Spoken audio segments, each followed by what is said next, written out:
ಗತವೈಭವ. ಹೌದೌದೌದು, ಗತವೈಭವ. ನಾನು ಗತವನ್ನು ತೆಗೆದುಬಿಡ್ತೀನಿ, ವೈಭವ ಇದು. ಸಿನಿಮಾ ವೈಭವವಾಗಿ ಕಟ್ಕೊಟ್ಟಿದ್ದಾರೆ. ಇವ್ರು ಯಾವಾಗಲೂ ಹಂಗೆ ಒಂದಿಷ್ಟು ಹೊಸ ಥರದ ವಿಚಾರದಲ್ಲಿ ಅವ್ರ ತನವನ್ನು ಮಿಕ್ಸ್ ಮಾಡ್ಕೊಂಡಿರ್ತಾರೆ. ಮೇಲ್ನೋಟಕ್ಕೆ ಬರೀ ಕಥೆಯಾಗಿ ಹೇಳಿದ್ರೆ ಇದೊಂದು ಸೀರಿಯಸ್ ಪಿಕ್ಚರ್ ಏನೋ ಅಂತ ಅನಿಸುತ್ತೆ, ಬಟ್ ಅಲ್ಲ.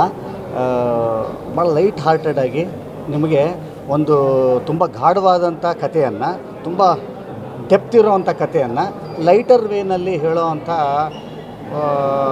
ಏಕೈಕ ಡೈರೆಕ್ಟ್ರು ಇವರು. ಇಲ್ಲೆಲ್ಲ ಹ್ಯೂಮರ್ ತರ್ಬೋದಾ ಅಂತ ಅನಿಸುತ್ತೆ, ಅಂತ ನಮಗೆ ಕನ್ಫ್ಯೂಸ್ ಆಗುತ್ತೆ. ಆದರೂ ಕೂಡ ಅದರ ಆತ್ಮವನ್ನು ತೊಂದರೆ ಮಾಡಲಾರದೆ ಜನಗಳನ್ನು ನಗಿಸ್ತಾ ಒಂದು ಕಥೆಯನ್ನು ಹೇಳ್ತಾ ಹೋಗ್ತಾರೆ. ಆದರೆ ಈ ಸಿನಿಮಾದಲ್ಲಿ ಒಂದು ಕತೆ ಹೇಳಿಲ್ಲ ಸುನಿ ಅವರು, 4 ಕತೆಗಳನ್ನ ಹೇಳ್ತಾರೆ. ಆದರೆ ಯಾವ ಒಂದು ಕತೆಗಳನ್ನು ಕೂಡ ಒಂದಕ್ಕೊಂದು ಓವರ್ಲ್ಯಾಪ್ ಆಗಲಾರ್ದೆ ತನ್ನದೇ ಆದಂಥ ಪ್ರಪಂಚವನ್ನು ಹೇಳೋವಂಥ ಕೆಲಸವನ್ನು ಮಾಡುತ್ತಾರೆ. ಸುನಿಯವರ ಇಸಮ್ ಇದೆಯಲ್ಲ, ಅದು ಪ್ರತಿ ಫ್ರೇಮ್ನಲ್ಲಿ ಕಾಣಿಸುತ್ತೆ ರೀ, ಪ್ರತಿ ಫ್ರೇಮ್ನಲ್ಲಿ ಕಾಣಿಸುತ್ತೆ. ಎಸ್ಪೆಷಲಿ ನನಗೆ ಈ ಕಂಬಳದ ಒಂದು ಜನ್ಮ, ಒಂದು 4 ಜನ್ಮದ ಕಥೆಯನ್ನು ಹೇಳ್ತಾರೆ. ಆ 4 ಜನ್ಮವನ್ನು ಕೂಡ ಎಲ್ಲಿಂದ ಬೇಕಾದ್ರೂ ನೋಡಿದ್ರೂ ಕೂಡ ಸಿನಿಮಾ ಅರ್ಥ ಆಗುತ್ತೆ, ಅಷ್ಟು ಹೋಮ್ವರ್ಕ್ ಮಾಡಿದ್ದಾರೆ. ಈ ಸಿನಿಮಾದ ನಿಜವಾದ ಹೀರೋ ಈ ಸಿನಿಮಾದ ಸ್ಕ್ರಿಪ್ಟ್ ಅಂದರೆ ತಪ್ಪಲ್ಲ. ಯಾಕಂತಂದರೆ ಅವರು ಒಂದು 2-3 ಇಂಟರ್ವ್ಯೂಲ್ಲಿ ಕೂಡ ಹೇಳ್ಕೊಂಡಿದ್ರು ತಮ್ಮ ಖಜಾನೆಯಲ್ಲಿ ಇಟ್ಟಂಥ ಸ್ಕ್ರಿಪ್ಟ್ ಅದು ಅಂತ. ಅಷ್ಟೇ ಅಮೂಲ್ಯವಾದಂಥ ಟ್ರೆಷರ್ ಈ ಸಿನಿಮಾಗೆ ಈ ಸಿನಿಮಾದ ಸ್ಕ್ರಿಪ್ಟು. ಅದಾದ ನಂತರ ನಟನಟಿಯರ ಅಭಿನಯ. ಇವರು ತಮ್ಮ ಮೊದಲನೇ ಸಿನಿಮಾ ಅಂತ ಹೇಳ್ತಾರೆ. ನಾನು ನಿಜಕ್ಕೂ ನಂಬೋಕ್ಕಾಗಲ್ಲ ಅದನ್ನು. ಇವಾಗಲೇ ಇವ್ರನ್ನ ಹೇಳ್ತಾಯಿದ್ರು, ಸುಳ್ಳು ಹೇಳ್ತಿದ್ದಾರೆ, ಒಂದು 2-3 ಪಿಕ್ಚರ್ ಮಾಡಿದ್ದಾರೆ, ಆಮೇಲೆ ರಿಲೀಸ್ ಮಾಡ್ತಾರೆ ಅಂತ ಅನ್ನೋವಂಥದ್ದು. ಅಷ್ಟು ಚೆಂದ. ಯಾಕಂತಂದರೆ ಇವರು ಸುಮ್ಮನೆ ಬಂದಿಲ್ಲ, ಇವರ ಹಿಂದಿನ ದಿವಸಗಳನ್ನು ಕೂಡ ಗೊತ್ತು. ಇವರು ಕ್ಯಾಮ್ರಾ ಫೇಸ್ ಮಾಡೋದಕ್ಕಿಂತ ಹಿಂದಿನ ದೃಶ್ಯಂತನೂ ಕೂಡ ಗೊತ್ತು ನನಗೆ. ಬಹಳಷ್ಟು ತಯಾರಿ ತೊಗೊಂಡು ಬಂದಿದ್ದಾರೆ. ಹಾಬಿಗೆ ಬಂದಿಲ್ಲ ಈ ಸಿನಿಮಾನ, ಇಲ್ಲಿ ಸಿನಿಮಾಗೆ ತುಂಬ ಸೀರಿಯಸ್ ಆಗಿ ತೊಗೊಂಡಿದ್ದಾರೆ ಇದನ್ನು. He is here to stay ಅಂತಂತಂದರೆ ನಾನೊಬ್ಬ ನಟನಾಗಿ ಹೇಳ್ತೀನಿ, ಭಯಾನಕ ಚಾಲೆಂಜಿಂಗ್ ರೀ ವಿಚಾರ.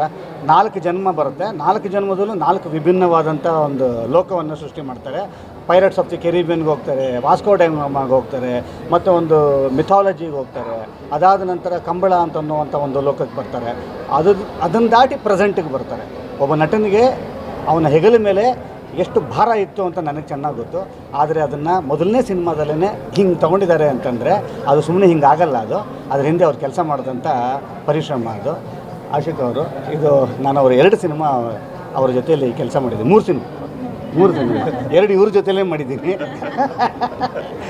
ಒಂದು ರ್ಯಾಂಬೋಟು ಕೂಡ. ನಾನೇ ಅವ್ರ ಜೊತೆಲಿ 3 ಸಿನಿಮಾ ಮಾಡಿದ್ದೀನಿ. ಅವ್ರ ಡೆಡಿಕೇಶನ್ ಏನು ಅಂತ ನನಗೆ ಗೊತ್ತು. ಪ್ರತಿ ಇದರಲ್ಲೂ ಕೂಡ ಹೇಳ್ತಾ ಇರ್ತೀನಿ. ಇಲ್ಲಿ ಮತ್ತೊಮ್ಮೆ ಹೇಳ್ತೀನಿ, ಅವ್ರ ಕೆರಿಯರ್ ಬೆಸ್ಟ್ ಸಿನಿಮಾ. ಅವರು ಎಲ್ಲವನ್ನೂ ಕೂಡ, ಅವರ ಆತ್ಮವನ್ನು ಕೂಡ ಇದರಲ್ಲಿ ಹಿಂಗೆ ಧಾರೆ ಎರೆದಿದ್ದಾರೆ ಅಂತಂತಂದರೆ ತಪ್ಪಾಗಲ್ಲ. ಅವ್ರು ಎಷ್ಟು ಇನ್ಸ್ಟಿಟ್ಯೂಟಿವ್ ತೊಗೊಂಡಿದ್ದಾರೆ ಅಂತ ಅನ್ನೋವಂಥದ್ದು, ಈ ಸಿನಿಮಾ ಮೇಲೆ ಎಷ್ಟು ಪ್ರೀತಿ ಇಟ್ಟಿದ್ದಾರೆ ಅಂತ ಅನ್ನೋದಕ್ಕೆ ನಾನು ಮತ್ತೆ ಬಿಡಿಸಿ ಹೇಳ್ತೀನಿ. ಸುಮಾರು ಸಲ ಈ ಒಂದು ಸೆಲೆಬ್ರಿಟಿ ಶೋಗೆ ನಾನು ಕರೆದ್ರು. ಆವಾಗಲೇ ಹೇಳಿದೆ ಅವ್ರಿಗೆ, ನೀವು ಈ ಸಿನಿಮಾಗೆ ಎಷ್ಟು ಅಟ್ಯಾಚ್ ಆಗಿದ್ದೀರಾ ಅಂತನ್ನುವಂಥದ್ದು. ಅವರ ಈ ಸಿನಿಮಾದ ಅಟ್ಯಾಚ್ಮೆಂಟ್ ಪ್ರತಿ ಫ್ರೇಮ್ನಲ್ಲೂ ಕಾಣಿಸುತ್ತೆ. ಎಲ್ಲರಿಗೂ ಕೂಡ ಒಂದು ತುಂಬ ಚಂದನೆಯ ಸಿನಿಮಾ ಇವತ್ತು ನಮಗೆ ಸಿಕ್ಕಿದೆ ಅಂತ ಅನ್ನೋವಂಥದ್ದು ನನಗೆ ಒಬ್ಬ ಕಲಾವಿದನಾಗಿ ಹೇಳ್ತೀನಿ, ಒಬ್ಬ ಸಿನಿಮಾ ಆಡಿಯನ್ ಆಗಿನೂ ಕೂಡ ಹೇಳ್ತೀನಿ. ನಿಮ್ಮೆಲ್ಲರಿಗೂ ಒಂದು 2.5 ಗಂಟೆಗಳ ಕಾಲ ನಿಮಗೆ ಸಿನಿಮಾ ಮೋಸ ಮಾಡಲ್ಲ. ಭಾಳ ಅದ್ಭುತವಾದಂಥ ಸಿನಿಮಾ. ನಿಮ್ಮೆಲ್ಲರ ಪ್ರೀತಿ, ವಿಶ್ವಾಸ, ಆಶೀರ್ವಾದ ಈ ತಂಡದ ಮೇಲೆ ಇರಲಿ ಅಂತ ಕೇಳ್ಕೊಳ್ತೀನಿ. ಒಳ್ಳೆಯದಾಗಲಿ. All the best Gatavaibhava. God bless.